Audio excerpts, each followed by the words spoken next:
नमस्कार, अश्विनीज रेसिपीमध्ये पुन्हा एकदा सर्वांचं मनापासून स्वागत. आणि आज आपण अतिशय सोप्या पद्धतीने रेस्टॉरंट स्टाईल दाल खिचडी कशी बनवायची ते पाहणार आहोत. आता रेस्टॉरंटमध्ये जेव्हा दाल खिचडी बनवतात तर भात वेगळा शिजवला जातो, डाळ वेगळी शिजवली जाते आणि मग ते एकत्र केलं जातं.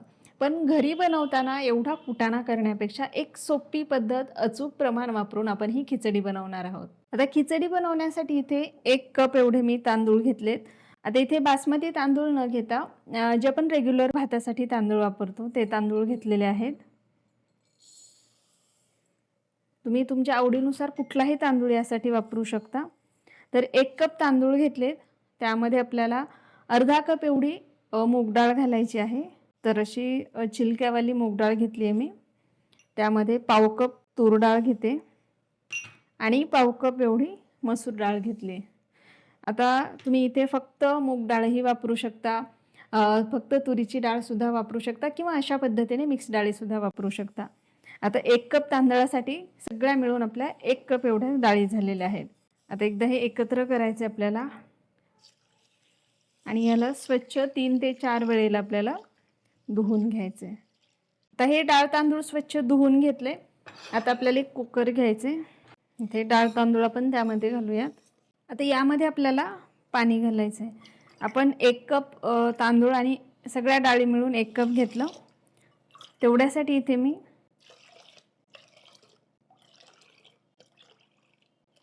6 कप एवढं पाणी घातलेलं आहे. आता यामध्ये आपल्याला हळद घालायची, मीठ घालायचे आणि हे आपल्याला आता शिजायला ठेवायचे. कुकरचं झाकण लावायचे आणि याला आपल्याला आता शिजवून घ्यायचे. आता हे डाळ तांदूळ शिजते तोपर्यंत आपण यासाठी तडका करूयात. इथे एक पॅन गरम करायला ठेवला आहे. आता त्यामध्ये मी थोडंसं तेल घालणार आहे. शक्य त्याला तुपाचाच तडका करतात, पण फक्त जर तूपच यामध्ये घातलं तर तूप पटकन जळतं. त्यामुळे मी यामध्ये थोडंसं तेल घालते. तेल गरम झालं त्यामध्ये तूप घालूयात. आता बऱ्याच जणांचं असं म्हणणं असतं की तेल आणि तूप एकत्र करू नये, पण फक्त तूप पटकन जळतं आणि नुसत्या तेलाचा तडका चांगला लागत नाही. त्यामुळे ते हे मी मिक्स करून घेतले. त्याला गरम होऊ देऊयात. आता एक तमालपत्र घेतले, ते घालते मी यामध्ये. 2 तुकडे दालचिनी घेतलेली आहे. अगदी मंद आचेवरती याला थोडंसं आपल्याला परतून घ्यायचं. आणि आता यामध्ये जिरं घालायचे. यासोबतच यामध्ये मी कढीपत्ता घालते आणि बारीक चिरलेला कांदा घालते. आता हे चांगलं आपण परतून घेऊयात. कांदा हलकासा सॉफ्ट व्हायला हवा. यामध्ये आपल्याला थोडासा हिंग देखील घालायचा आहे, पण आता हिंग संपलेला आहे त्यामुळे ते मी फोडणीमध्ये घालत नाही. तर जेव्हा आपण कढीपत्ता घातला त्या स्टेजलाच यामध्ये पाव चमचा आपल्याला हिंग घालायचं आहे. आता कांदा असा छान हलकासा सॉफ्ट झालेला आहे. यामध्ये आपण लसूण घालूयात. लसूण साधारण 1 टेबलस्पून घेतला आणि अगदी बारीक चिरून घेतलेला आहे. बारीक चिरलेलं आलं घालायचं आणि बारीक चिरून घेतलेली आपल्याला हिरवी मिरची घालायची. आता हे सगळं पुन्हा आपण चांगलं परतून घेऊयात. आता हे छान सगळं परतून झालेले. गॅसची फ्लेम आपल्याला कमी करायची आणि यामध्ये मसाले घालायचे. इथे मी अर्धा छोटा चमचा हळद घालते. यासोबतच आपल्याला लाल मिरची पावडर घालायची. तुम्ही काश्मीरी मिरची पावडर सुद्धा वापरू शकता. आणि तिखट आपण हिरवी मिरची सुद्धा घातलेली आहे, त्यानुसार यामध्ये घालायचे. तर साधारण अर्धा चमचा घातलेले. धनेपूड घालूयात.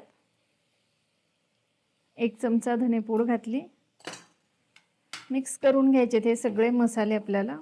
आणि आता यामध्ये बारीक चिरलेला टोमॅटो घालायचा. 1 टोमॅटो घेतलेला आहे. टोमॅटो चांगला सॉफ्ट होईपर्यंत आपल्याला परतून घ्यायचा आहे. टोमॅटो पटकन मऊ होण्यासाठी यामध्ये मी मीठ घालते. मीठ आपण डाळ तांदूळ शिजायला लावताना सुद्धा घातलेलं आहे, त्यानुसारच घालायचे. आणि आता हे टोमॅटो चांगलं मी परतून घेणार आहे. ते छान सॉफ्ट होईपर्यंत परतायचे आपल्याला. यामध्ये तुम्ही या स्टेजला आवडीनुसार भाज्या घालू शकता. आता टोमॅटो चांगलं परतून झालंय, एकदम सॉफ्ट झालेले. यामध्ये मी थोडंसं पाणी घालणार आहे. बघा आता आपला तडका एकदम मस्त झालेला आहे. याला छान कडेनं तेल सुटलेलं आहे, तूप सुटलेलं आहे. आता डाळ तांदूळ सुद्धा व्यवस्थित शिजलं गेलेलं आहे. बघू शकता एकदम मस्त असं सॉफ्ट झालेलं आहे. आता आपण जो तडका तयार केलेला आहे तो आपल्याला यामध्ये घालायचा आहे.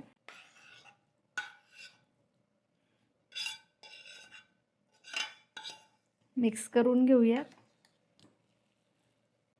कमी प्रमाणामध्ये जर तुम्ही बनवणार असाल तर शिजवून घेतलेलं डाळ तांदूळ तुम्ही डायरेक्ट या तडक्यामध्ये सुद्धा टाकू शकता. पण इथे आपण थोडंसं जास्त बनवलेलं आहे. आता हे मी मिक्स करून घेते. आता या तडका टाकलेल्या पॅनमध्येच मी पाणी गरम करून घेतले. यामध्ये आपल्याला गरम पाणीच वापरायचे आणि गरजेनुसार घालायचे. आता तुम्हाला खिचडी किती पातळ हवी आहे त्यानुसार यामध्ये पाणी घालायचं. मिक्स करून घेऊयात व्यवस्थित. पुन्हा गॅसची फ्लेम मी सुरू केली आता आणि हे सगळं मिक्स करून याला फक्त आपल्याला एकदा थोडंसं एक उकळी येऊ द्यायची. आता ऑलरेडी हे सगळं व्यवस्थित शिजलं गेलेलं आहे. फक्त आपण जो तडका यामध्ये टाकलेला आहे तो यामध्ये व्यवस्थित मिक्स व्हायला हवा. खायला खूप टेस्टी लागते. एकदम सोपी पद्धत आहे. रेस्टॉरंटसारखी जर बनवायची असेल तर आपल्याला त्यासाठी डाळ वेगळी शिजवावी लागते, तांदूळ सेपरेट शिजवावे लागतात आणि मग ते जशी ऑर्डर येईल त्या पद्धतीने तयार करून देतात.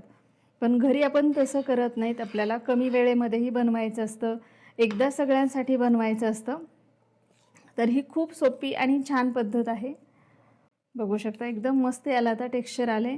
यापेक्षा जर तुम्हाला पातळ हवं असेल तर यामध्ये तुम्ही आणखी पाणी घालू शकता. एकदम मस्त झालेली आहे. त्याला मी फक्त थोडंसं आणखी गरम करून घेणार आहे. कमी फ्लेमवरतीच ठेवणार आहे. या स्टेजला तुम्ही मीठ जर कमी असेल तर टेस्ट करून यामध्ये मीठ घालू शकता. आता सगळ्यात शेवटी वरतून थोडी आपल्याला कोथिंबीर घालायची, थोडासा गरम मसाला घालायचा आहे आणि थोडी आपल्याला यामध्ये कसुरी मेथी घालायची.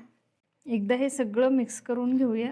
तर इथे बघू शकता एकदम मस्त अशी आपली दाल खिचडी तयार झालेली आहे. आता रेस्टॉरंटमध्ये जेव्हा सर्व करतात तेव्हासुद्धा वरतून एक तडका दिला जातो. म्हणजे टोटल दोन वेळेला रेस्टॉरंटमधल्या खिचडीला तडका दिलेला असतो. तर तुम्हाला जर हवं असेल तर तुम्ही आणखी एकदा याला तडका देऊ शकता.